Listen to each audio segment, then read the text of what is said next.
You might know me from coming in to see me for your beautiful eyebrows or your lovely skin. I typically am working out of my Fremont or West Seattle studios. However, at this time, I'm at Kevin Smith's studio south of Seattle, and he is on camera today, meaning he's behind the camera. He's working the camera. So welcome.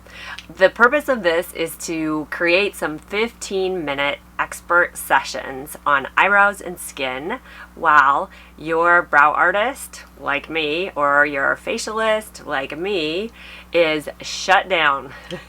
And you are at home alone with your eyebrows, alone with your skin.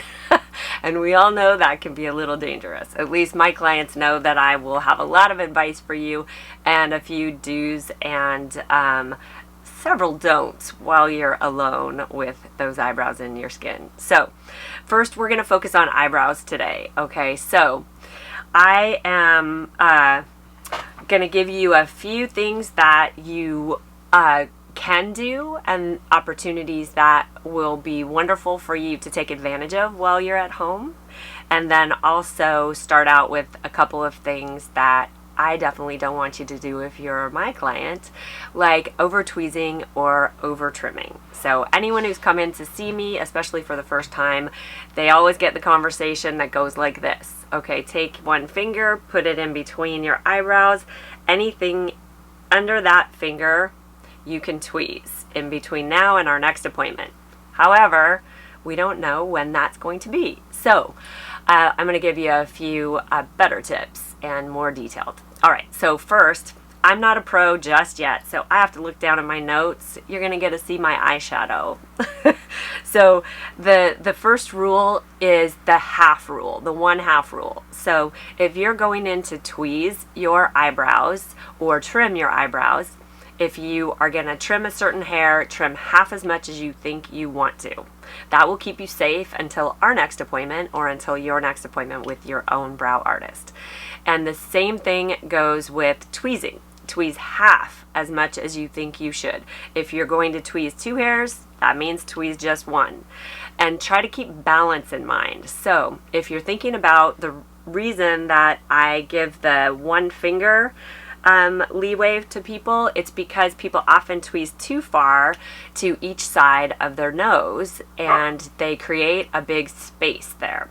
So what you're looking to do, for all those clients of mine, you already know this, but what you're looking to do is create 2 beautiful eyebrows that look wonderful with your whole face.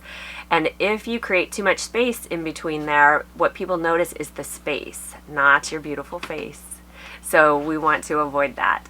The next thing is your eyebrow shape from beginning to end. So this is the front of your brow, this is the arch of your brow, and this is the tail of your brow. That might be my own language, and that's okay because you now know what I'm talking about. And obviously the underneath, the line, the underneath perimeter, and then the top perimeter line. So currently styles are such that eyebrows are very full. And sometimes you might think that they're just kind of wild and full when you're looking, and that it's just okay not to do anything. Now, in the grand scheme of life, it's okay not to do anything. But we're here today together because you care about your eyebrows, and so do I. So if you want your eyebrows to look great, you might be one of those 5% of people who can let your eyebrow go natural and it still looks great with your style and looks artful and beautiful, but that's only 5% of people, and I'm included in the rest of us. Okay, so what you want to do is you want to pay attention to where you are letting those hairs grow in so that they look natural, and then what you're doing to make them look a little more coiffed and taken care of. So it's like the purposeful, natural look. Okay, so back to my notes for a moment. I want to first talk with you about what you can do aside from tweezing and aside from trimming, which has to do with brow growth serums, your brow gel, which holds your brows up and sometimes might provide color, and then also your brow powder, or the color that you're applying basically to your skin to create more density so that your brows look like they're thicker, fuller, more brow hairs per square centimeter. So The first thing is that while you're at home, you may already have a lot of these products at home, especially if you've seen me before, because I would have encouraged you to get them and come in and show me what you're doing, and then I give you these fine-tuned little detailed critiques, as you're all familiar with.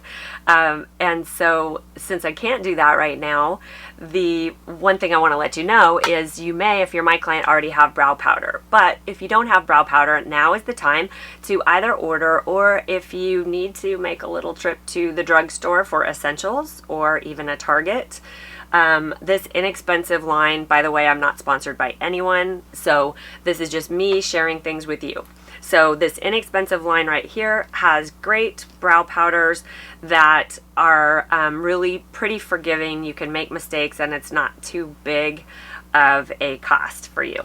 The next thing that you're going to want is you're going to want a brow defining brush. Okay, it's very important that you have the right kind of brush. So there are many colors that you might be able to use and tones that you can kind of mess around with and have fun with for your eyebrows. You can go darker, you can go more warm, which means more red, more cool, which means more gray, or you can go lighter and just keep your brows softer. But you need the right brush no matter what. And your brush is going to look a little like this. So it looks like an angle. And it's very important that it's this brush and only this brush. Now, it might have a spoolie on the end, which is just something to brush your eyebrow hairs. It looks like a mascara wand. Or it might be just a brush on its own. It can be shorter than this. The bristles can be a little longer or shorter, but they need to have that angle. And you need to clean your brush out approximately once a month. Now that might sound like a long time, but time flies. So you can do it once a week, you can do it every night if you want to, but you mostly just want your brush to be nice and tight so that you can use it and you can get precision. So my advice is just use a clear soap or shampoo, suds up that little brush, run it under water, and then squeeze it out and rinse it out until it runs clear, and then just set it somewhere safe where no one in your house can get to it but you, and it's not in a grungy spot, so that it can dry overnight and it'll be ready for your use in the morning. Okay, so the type of brow brush you don't want is a brush that looks like this, that's nice and big and puffy, or a brush that is solid and long and puffy. Those are not going to work for you, and you're going to feel like you don't know what you're doing because you don't, because you've got the wrong brush. Okay, so when we were talking about trimming, so you can get little scissors that are, they come in a little kit for most people that is called a mustache or beard trimming kit. And you can usually get them alone as well at a drugstore. So they're little scissors that look like this. Much better than those big giant scissors that you use to cut who knows what in your house otherwise. But these are the ones you want. Okay, as far as tweezers go, I have a lot of people who ask me which tweezers I love. I have a favorite pair of tweezers actually, and I don't even know if every tweezer in that line would be my favorite, but I like the slant tip tweezers. So if you can get a hold of slant tipped tweezers, that's what you want. Okay, so you want an angled tip, not the pointy tip. And then you want to grab your single hair, because you're only taking one instead of two. You want to grab your single hair close to the root and you want to pull toward the direction the hair grows in. So pull, and you want to grab onto it just right so you don't squeeze it and break it off. So it's a little tricky, but you'll get the hang of it if you haven't already been tweezing. If you're one of my clients, you might not tweeze very often, and I'm so proud of you, but I know you might have to now. So slant nose tweezers, and usually you should be able to press your tweezers closed really easily. They should sound something like that. They shouldn't click, and they shouldn't be hard to press. All right, so now you know a little bit about tweezers, a little bit about brow powder product and brush, and a little bit about trimming. So let's move to brow gel. So why would you want to use a brow gel at home? If you're my clients, you will already know the answer to this, but I'll refresh you. So a brow gel will hold your brows in place, but the other magical thing that a brow gel will do is it will color your brows if it's tinted. So there's a really great tinted brow gel, again, not sponsored by anyone, but it's High Def Brow Gel by Revitalash. It is sold in lots of salons and spas. I bet you can get it online. Revitalash is the company name, and it's High Def or High Definition Brow Gel. Okay, so what you want in your brow gel is you want a little hold, and then you might want a little color. You might want a clear brow gel if all you want is hold. So what do you do if you don't have brow gel and you have to, I don't know, go for a walk and you want to see that neighbor who probably right now can't even see your eyebrows? I don't know. Maybe you just want to see your husband, wife, friend, whoever's in the house with you stuck there, and you want to look good, or just for yourself. So you can use a preferably brown waterproof mascara, and just be really careful with it so that you don't get it on your skin. Kevin, what do you use on your brows? Water. He's lying right now. A lot of guys fill in their eyebrows or have their eyebrows done, or at the very least tweeze or trim their eyebrows as well, so don't let them fool you. So guys, you can also use brow gel to keep your brows in place, and if they get longer, remember to trim half and use your brow gel to keep it in place. Now, also, if you don't have brow gel, here's another hack. You can use a aerosol or a pump hairspray that's nice and sticky, and just spray a little bit on the tip of your finger and brush up with the tip of your finger on your brow hairs. And that will keep your brows in place, and you brush up this way and then brush along to the end. Okay. So a couple little hacks for you for at-home brow gellers and brow powderers. All right, so I'm checking my notes again because I want to make sure to give you all the info. Okay, brow growth serums.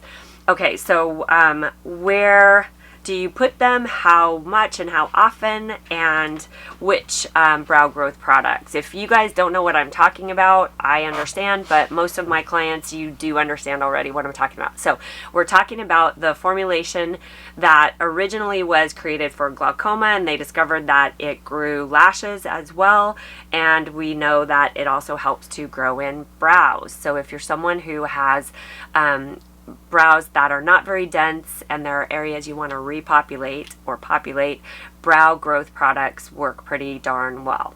You do have to be consistent with them, which means that you want to use this little brush. Now, I'm so sorry, but I don't have one of them with me right now. I'll get better at this, and I promise my fingernails will be polished next time I see you. Not on the next show, but after the next 3. Okay, so your brush is going to not look just like this, but it's going to be a little tiny brush that dips into the brow growth or lash growth product. You can use it, either one of them, on your brows.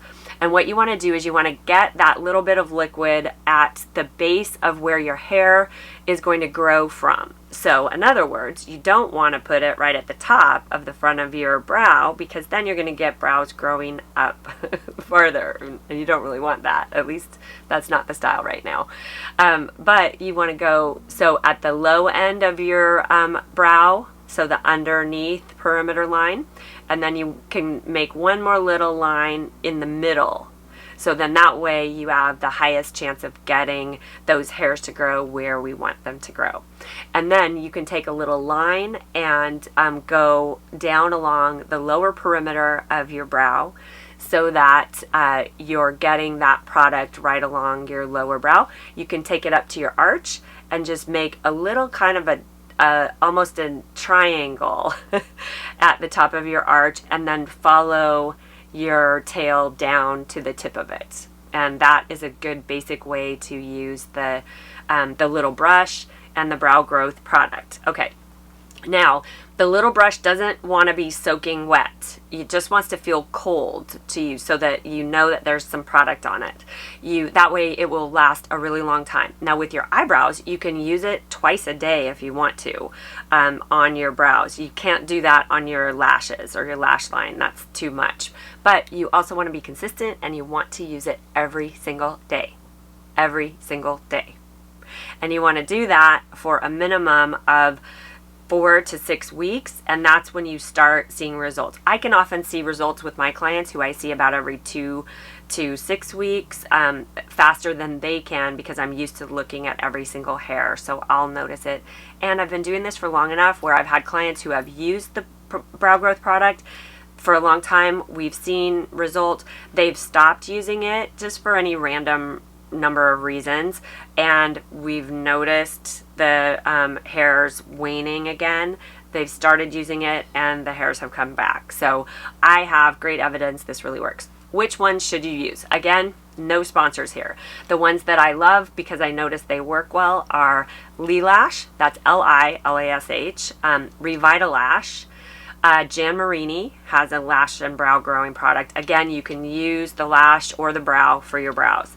Now, Latisse is one of these products, but I just don't like how the whole medical group got together and nixed out Jan Marini, who was the first creator of this wonderful product, and I was one of the first people to carry it here in Seattle. So you can get Latisse, but you don't need to. All the other products work as well, and they create as much growth and as long of lashes. They just take a little bit longer to kick in than the Latisse. And frankly, I feel like they have better delivery systems. So there's one other Babe Lash, and one of the gals at Christy Carner, where I work out of my own little studio within Christy Carner in Fremont, she loved the Babe Lash and turned me onto it because it's great for people who have sensitive skin. And I'm one of those people too. So if your lashes your lash line ever gets red, and you feel like it's irritated, Babe Lash could be your solution. But right now we're talking about eyebrows. Okay, so let's see if we've covered everything. I'll check my trusty little list. All right, the next thing I wanted to show you is I just want to show you a little example of a current kind of shape of brows. Now, I'm trying to cover up the name here, which doesn't really matter. Mary Kay is a fine little company, but it's the eyebrow that I'm talking about. So see that full eyebrow and see how the front of it is brushed up. So the front of the brow is brushed up, and then there's a nice full body of the brow.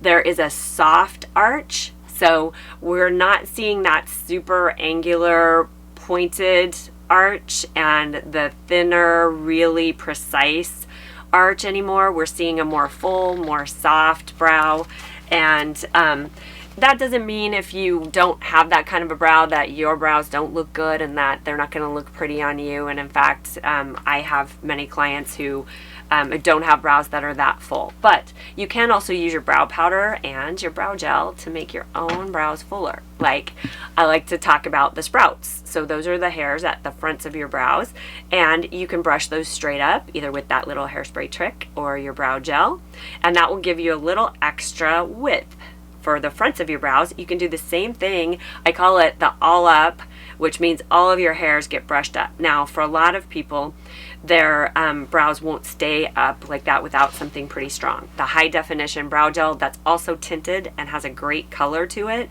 that's the one by Revitalash, has great hold. Do be careful though, because you want to wash that out gently so that you're not pulling your eyebrow hairs out, and don't sleep with it on, because it holds well enough where it has the tendency, if it stays on overnight and you're a side sleeper, none of us want to be, but it's so comfortable, that you might pull some of your eyebrows out. Okay, so thank you so much for joining me. We are going to have more sessions, expert sessions coming up on skin and eyebrows and all sorts of things, microbladed eyebrows being one of them. So you can reach out to me if you would like to at angelabyrne.com. It's my website, and you can send me a question from that website. Just click the contact. Sorry, we'll get eventually a little more streamlined about that, but for now, you can text me if you're one of my clients, or you can message me if you use Facebook, and you can also, of course, email me if you're one of my clients and you've got my info. I will see you next time. Thanks so much, and take good care of your eyebrows while you're at home alone with them.